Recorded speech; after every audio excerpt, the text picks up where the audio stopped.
प्रसंगाच्या निमित्तानं आज आपण बाबासाहेबांच्या छत्रछायेमध्ये एकत्रित आलो.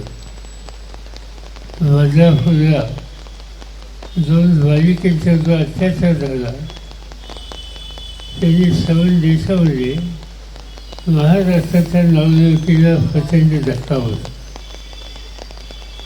आजचे राज्यकर्ते मुलीबाळींचे स्त्रियांच्या रक्षणाच्या संबंधाची जबाबदारी त्यांच्यावर जी आहे त्याची जाण राज्यकर्त्यांना राहिलेली आहे.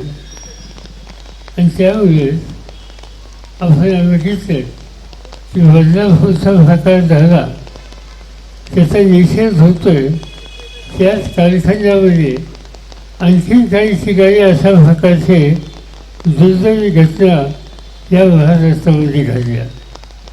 एक दिवस असा जात नाही महाराष्ट्रामध्ये कुठं ना कुठतरी भगिनींच्यावर अत्याचार करण्याच्या संबंधीची बातमी ही दुर्दैवाने तुम्हाला मला वाचायला मिळते.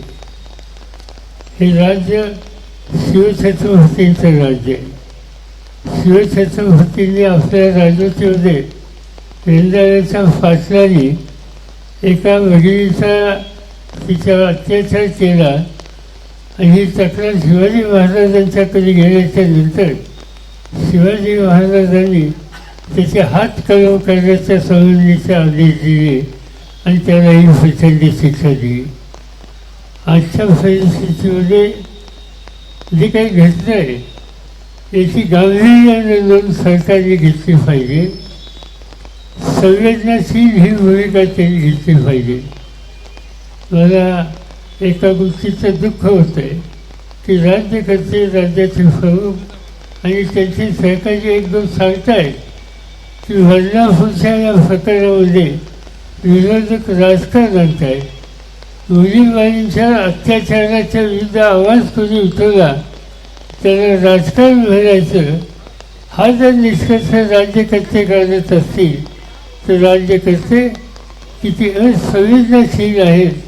भगिनींच्याकडे बघायचा त्यांचा दृष्टिकोन किती चमत्कारिक आहे याची प्रचिती ही आपल्या सगळ्यांना येते. जे काही घडलं ते महाराष्ट्रात घडू नये अशी आपली अपेक्षा आहे. ज्यांनी घडवलं त्यांचा तीव्र निषेध हा तुम्ही केला पाहिजे.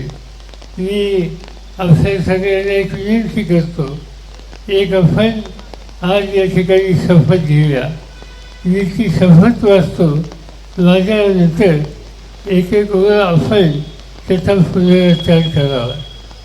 मी अशी शपथ घेतो की मी स्त्रियांवर होणारा हिंसाचार कधीही खपून घेणार नाही. माझे घर, माझा मुलगा, माझे गाव, माझे ऑफिस, कोणत्याही ठिकाणी जर महिलांच्यावर छेडछाड किंवा अत्याचार होत असेल तर त्यास मी विरोध करून त्याबद्दलचा आवाज उठवीन. मी मुलगा आणि मुलगी असा भेदभाव कधी करणार नाही. महिलांचा सन्मान राखील आणि या पुण्यनगरीमध्ये सगळ्याच्या संपूर्ण महाराष्ट्रात आणि देशात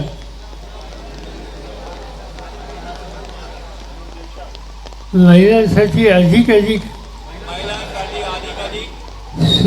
सुरक्षित आणि भययुक्त स्थिती बनवण्यासाठी प्रयत्न करेल.